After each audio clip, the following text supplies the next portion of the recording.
drama on BBC1. In her last screen role, Ingrid Bergman stars as Golda, one of the 20th century's most remarkable women. Shalom to you. It is a beautiful word.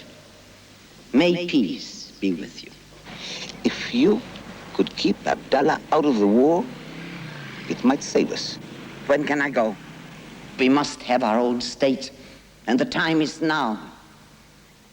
And if the only way we can have it is to go to war, we'll go to war. And we'll beat you.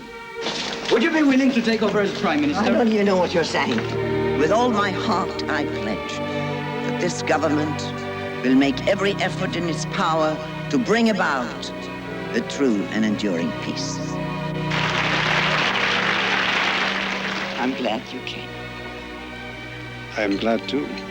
So, let me ask, what took you so long? An award-winning performance. Ingrid Bergman is A Woman Called Golda, soon on BBC1.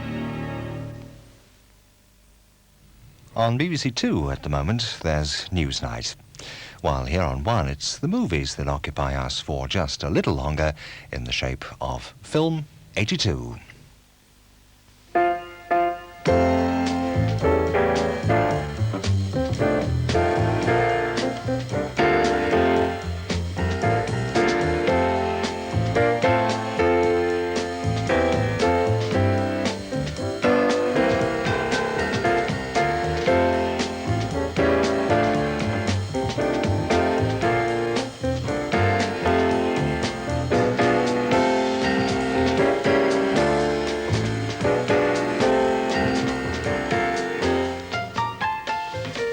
Good evening. Tonight we'll be looking at Plague Dogs, a sad story by Richard Adams about man's favourite pet. We've also got Fast Times at Ridgemont High, which is about men's other favourite pets, the nubile variety, plus a report on the video pirates, the plague dogs of the British film industry. To begin with, Death Trap. It begins with the Broadway opening of Sidney Brule's latest thriller. And as the curtain comes down, one critic observes, "I'll tell you who done it. Sidney Brule done it. And what's worse, he done it in public."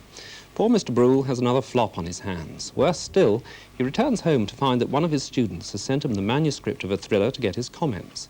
It's brilliant. "I'll tell you how good it is," he snarls to his wife. "Even a gifted director couldn't hurt it." He can't conceal his envy at the young man's work. "The little son of a bitch even types well," he remarks bitterly. But all inspiration has not deserted Mr. Brule. Having stage managed enough apocryphal murders during his writing career, he begins to think the unthinkable. What if he were to pass off the manuscript as his own? What would he do with the student? Darling, you're a writer. All writers go through periods like this. All you need is a change of pace, anything. A collaboration. To work with someone younger. Don't you see, by teaching Mr. Anderson, you'll get yourself started again. Darling, really, I think it is a godsend opportunity. I really do. Call him. The mace would be quicker. Oh, Sidney, be serious. Sidney, what's the matter with you? Oh, my God.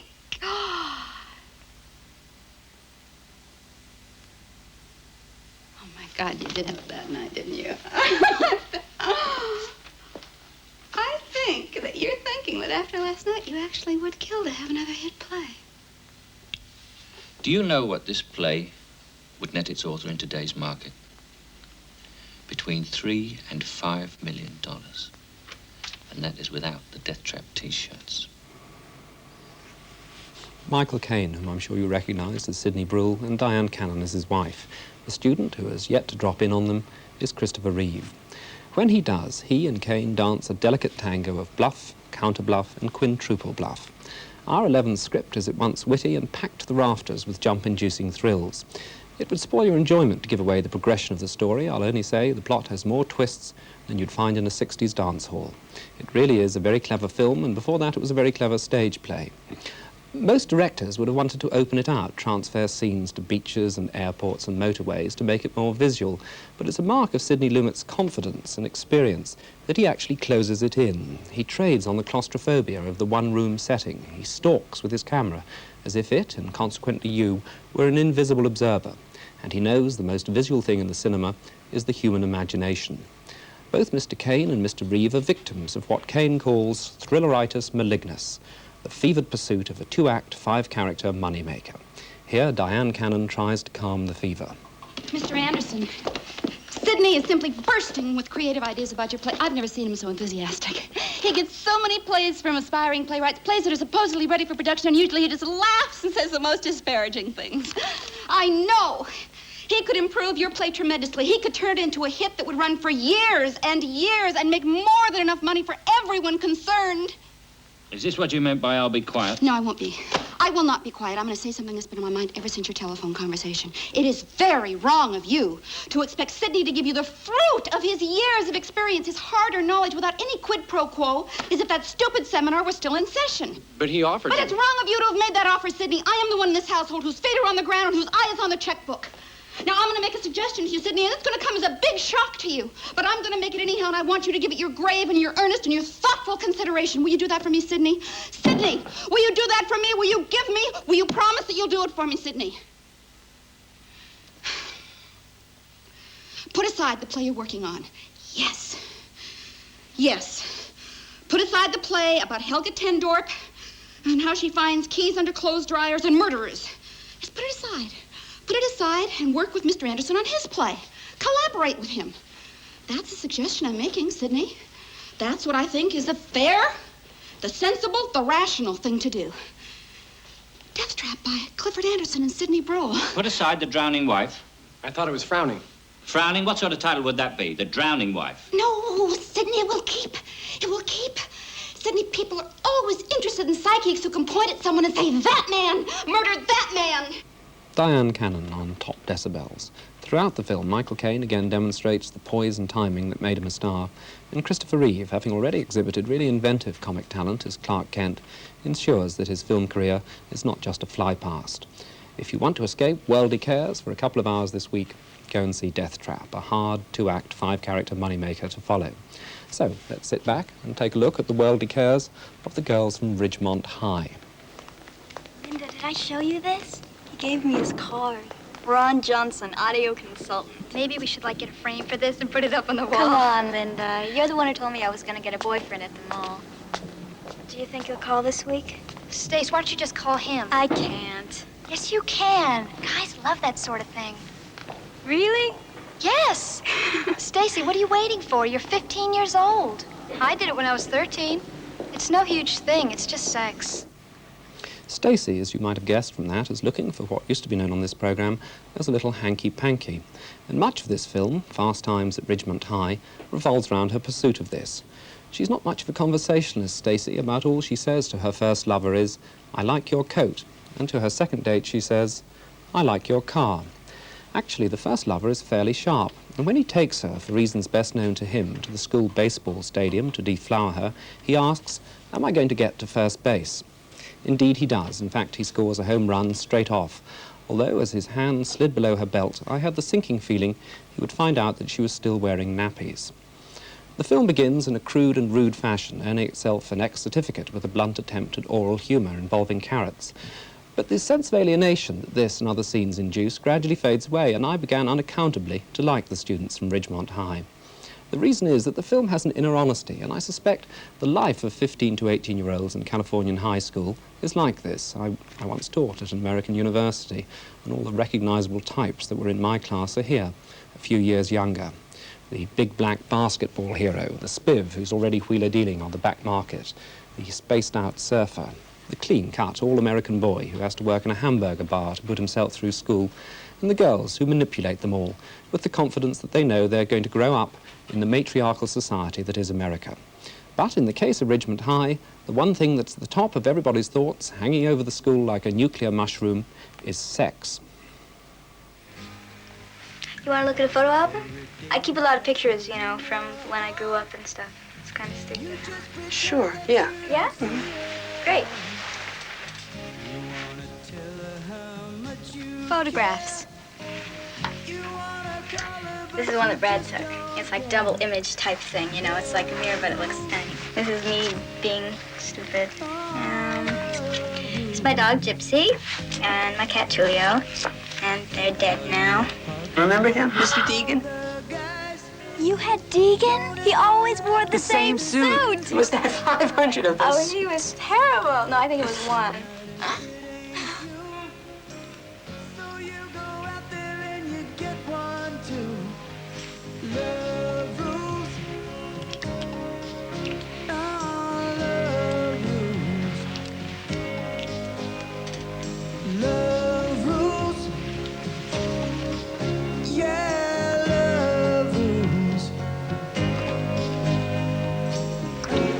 You know, I just thought of something. My sister is crazy when it comes to her car. It's got to be back by 11. You won't call her? No, look, she gets crazy. I mean, that's her car is her baby. I better be going. Yeah? I'll call you. Well, I'll see you in class. Okay? Bye.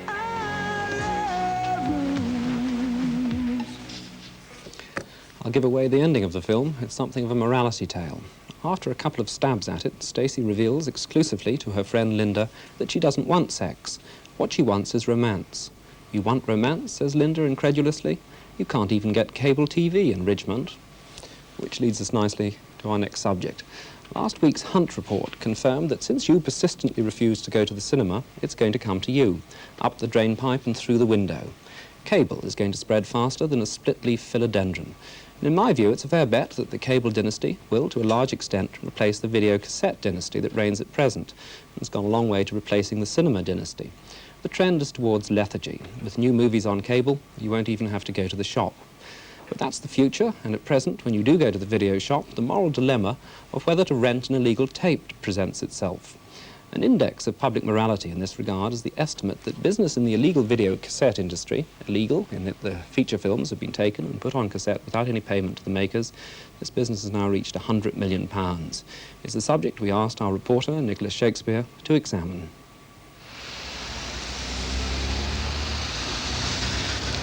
Three days ago, I joined that video shop behind me, and for £1 a night, rented this cassette. It's called E.T., a film not due for release in this country till December. In any number of video shops, tandoori takeaways and garages up and down the country, I could have hired a similar copy. It is even on sale in the Isle of Bute. At the same shop, I was handed quite freely over the counter this catalogue of their other tapes. Of the first 100 titles, 63 are not legally available. All this is part of a growing trend in video piracy, a trend which occupies half the market. And that's just an official estimate, and threatens the lifeblood of the British film industry.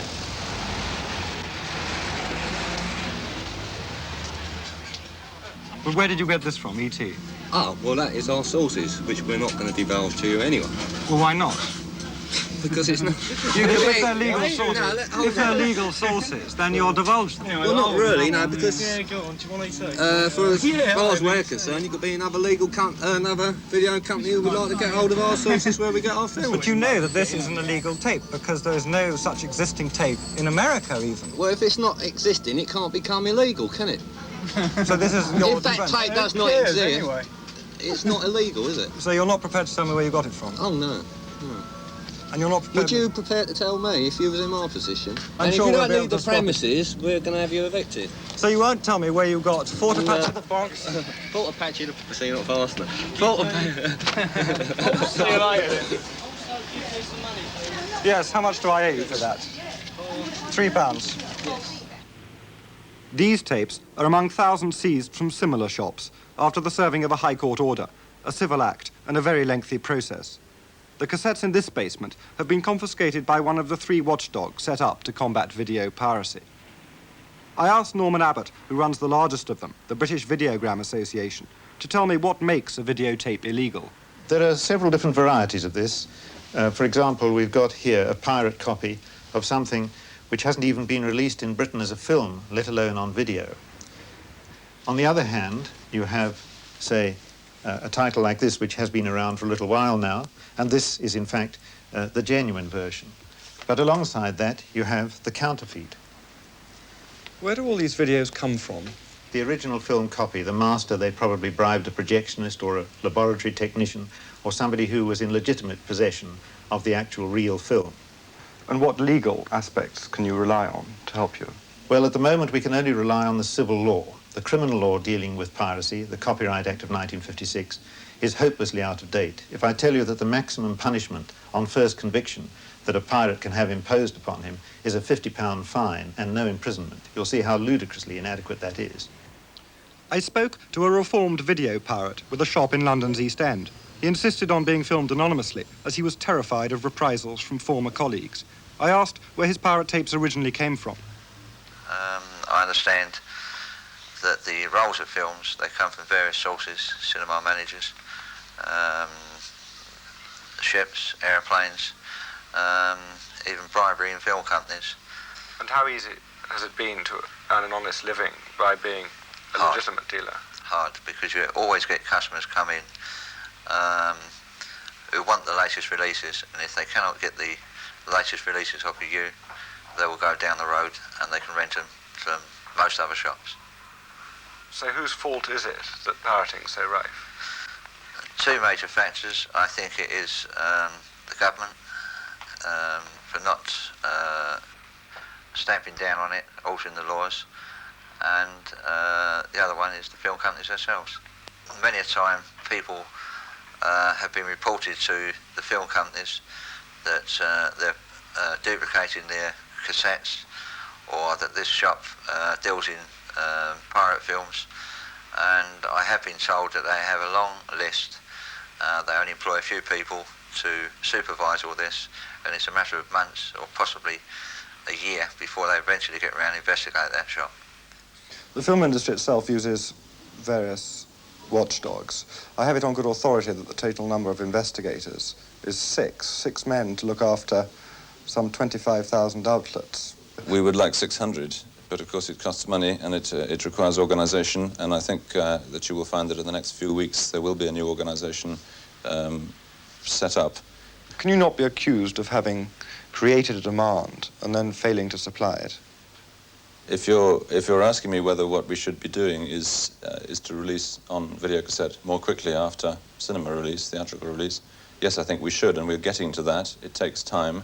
What would be your reaction if I told you that one big pirate I spoke to informed me he had bribed high-ranking film officials to get access to the master of an unreleased video?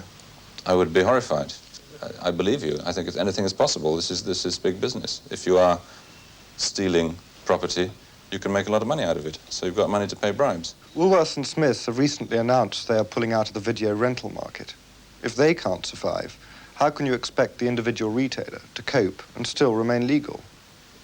We will certainly see, I think, over the next few months, a great improvement in this problem, in that the illegitimate dealers will actually be forced out of business, I think, by a combination of factors of the law, of ourselves, obviously improving our prices and our terms wherever we can.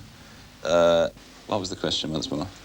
How can the legitimate boys compete? I wish I knew. So too to the independent retailers, who to protect themselves have set up their own organisation, the Video Trade Association. Here they are, investigating a counterfeit of Dirty Harry, rented from this shop the day before.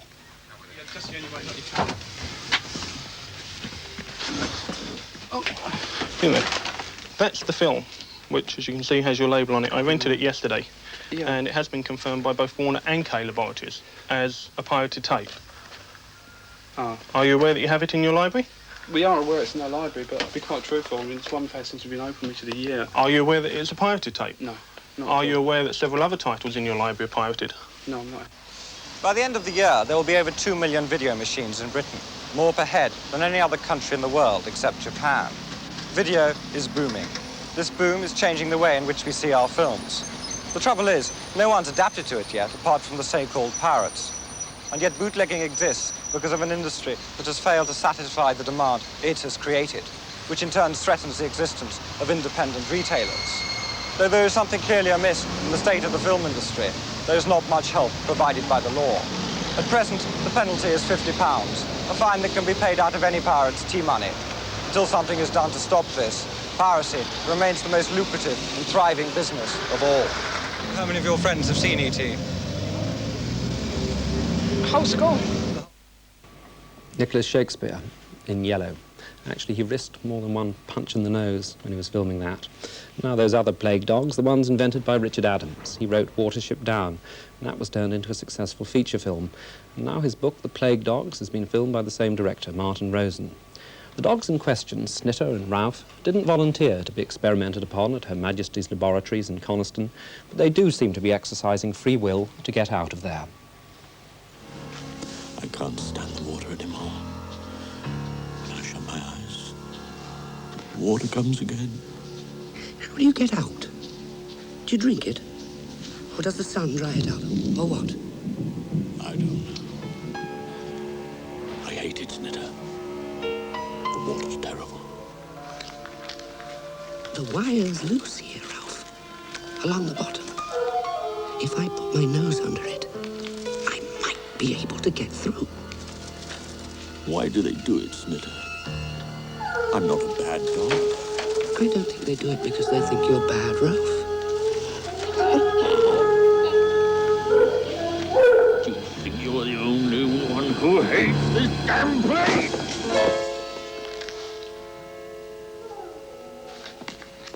Ralph, now I remember.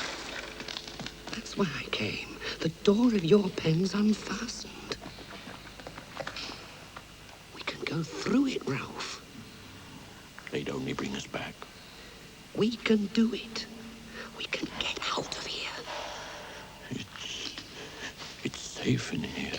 I don't mean out of your kennel. I mean out of here. The whole place. The film consists largely of the dogs on the run. It's announced in the House of Commons, no less, that they may have been infected with bubonic plague, hence the title, and they've been involved in work connected with defence. No doubt here where the author's sympathies lie. After all, until the recent wrangles, Mr. Adams was president of the RSPCA. It's taken as a generally accepted fact, as opposed to opinion, that experimenting on animals is evil, and to this end there are no shots of grateful surgeons or physicians who've benefited from this sort of research. It strikes me as one of those things in life where it's almost impossible to come to an unfettered conclusion. Of course, nobody wants to see dumb animals being experimented upon, and of course, everybody wants to see a cure for cancer. Getting off the fence and back to the movie, the fleeing dogs are befriended by a fox, the Todd, who helps them to survive in the wilds of Cumbria.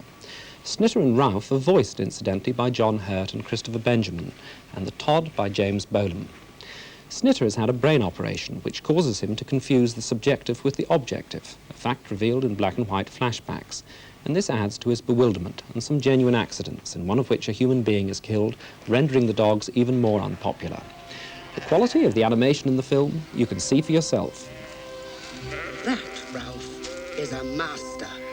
A real master of dogs. We'll do what they're doing, don't you see? And then the man will take us home with him. What luck! My master used to throw sticks or a ball. Well, they like you to run about and do things. Well, this man uses sheep instead of sticks, that's all. Oh, we'll show him, Ralph. We'll show him.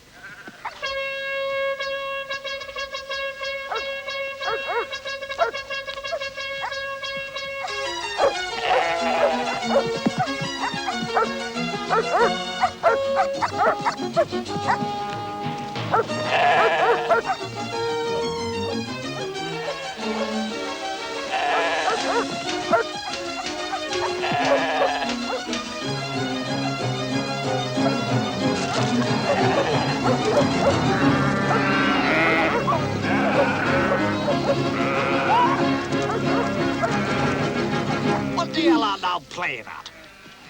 Aren't thou stark bloody mad or what? We just need a master. Just need a master? Of all the... Art thou out of thy minds, chasing yows up and down fell, snapping and biting? Where's thy farm at? Where's thy master? Tha's nipped yon yow too, thou bastard. It's bleeding. Lay off. You don't own this place. Don't own it? And I'd like to know bloody does. Hey, Wag, it says we don't own fell here. Bloody cheek. I think you'll know, having seen those extracts, whether The Plague Dogs is your sort of film. It runs 1 3/4 hours, and if it grabs you, as it did some members of our production team, it will move you to tears. I was less involved, and maybe I'm the poorer for that. But I'm very aware that the very choice of subject matter can influence critical reaction. A well-made film about a day in the life of Hugh Hefner, for instance, might be less well-received than a poorly shot and badly structured film about the day in the life of a little girl with muscular dystrophy. The subject matter of the last film was rightly serious, and so is the subject matter of the next film, Jaro City. In it, Glenda Jackson plays a documentary producer called Sophie. Hard to imagine Miss Jackson as a Sophie, and from the list of assignments on her programme editor's wall, housing, drugs, Northern Ireland, South Africa, it's clear she works for a serious documentary outfit, something like World in Action. She makes a film about the unfair harassment of a Welsh tenant farmer by a local councillor, but her TV boss won't put it out, because he says it's too emotional and too subjective. I wouldn't have put it out, or at least I wouldn't put out a section of it either, but for a different reason. The farmer goes along to barrack the nasty councillor at a social gathering, and it certainly seems he's been prompted into this action by the presence of the camera crew. That same councillor appears to be up to greater malpractices, and so John Finch, as a reporter, tries to confront him with them. The councillor, played by Emrys James, attempts to do a knot. Well, can I now move on to allegations made by members of your own staff that pressure has been brought to bear on the Davis family? What allegations? Allegations from within the Social Services Department. Oh, sorry, I wasn't given notice of this question. Can we stop, please? I think you'd better leave. Why isn't Mr. Williams prepared to answer any more questions? I asked you to leave. I'll call the police. All right, go ahead. Get these people out of my house. Mr. Williams, this is a photograph of your caravan in Newport, Pembrokeshire. Yes? For which you paid a deposit of £300. Could you tell me where that £300 came from? Now, you also returned for 4 unofficial visits to London with sums of £300. I did not. No, you gave them to your son, John, didn't you? John's got nothing to do with it. Do with what? With what you are implying. What am I implying? Your son, John, works indirectly for GNH, who own 2,000 acres of land that is in your authority. Yes, he works for them. As chairman of the planning committee, would you not say that there was a conflict of interest here? It is not my decision. It is by a democratic decision of the whole council. We also have proof that you spent 4 nights on 4 consecutive occasions at the Palace Hotel in London. No, Please leave. You're upsetting my wife. I think we've got it. The man who made this film, Carl Francis, makes documentaries as well, and freed from the obligation merely to record events, as opposed to staging them, he deals with the dilemma in a London TV station when John Finch has interviewed an IRA man who announced the majority of British people want a united Ireland. It's censored. When we suppress the truth, we create violence, says Finch. Miss Jackson's character believes in justice before law and love before order. Actually, the writing by the director is the weakest part of the film. It often sounds as if the characters are volleying paragraphs from the company policy manual at each other. With Miss Jackson, who's the rock that gives this film a firm foundation, this isn't so noticeable, but with the weaker actors it is. But Carl Francis has staged the behind-the-camera world of television with an insider's accuracy. Well worth seeing. Jaro City is a perplexing title. There's a degree of investigation of savings deposits in the movie, but hardly enough to warrant the implication that this is a post office training film. Anyway, its title is a cue for this week's competition. How many films can you list that have titles ending in the word city? How many films can you list that have titles ending in the word city? Entries, please, to Film 82, BBC Television Centre, London W12 8QT. The winner will get one of our coveted sweatshirts and the questionable pleasure of coming here to the BBC to watch Film 82 being made. In last week's competition, we asked you to identify this advertisement. It wasn't for Gone with the Wind, as many thought. It was for Citizen Kane. And the first correct entry out of the producer's riding boot was from Alan Kitch of Bridgewater in Somerset. We got that ad from the British Film Institute's Library Services Department, and I'm happy to report on more good works by the BFI. We appreciate that many of you can't get to see some of the films, especially the art house films referred to in this programme, because they go no further than London. But the BFI is making strenuous efforts to get films shown throughout the country, not only by the establishment of regional film theatres, but by a new wheeze. They've persuaded selected cinemas on the Rank and EMI circuit to show on one night a week films from an international season. For example, at the Grand Theatre Swansea, where Rocky III is playing, on Wednesday he takes a well-earned rest in the corner, and that night the Grand will be showing Don Giovanni. Other films in the international season include The Tempest with Toya Wilcox as Miranda, that fine Australian film My Brilliant Career, and La Ronde. Be interesting to see how the scheme works. That's it for this week. Next week I'll be looking at Tron and 5 Days, One Summer with Sean Connery.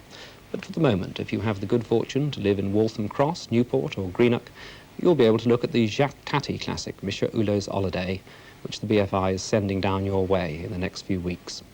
Good night. Ready? Let's start. 15. Oh, splendid. 30. 40. Game.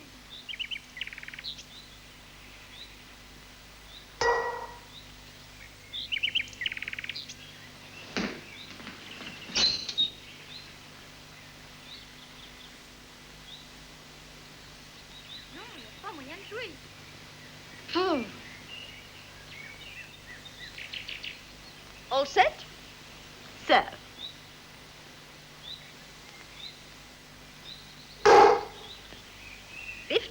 Excellent.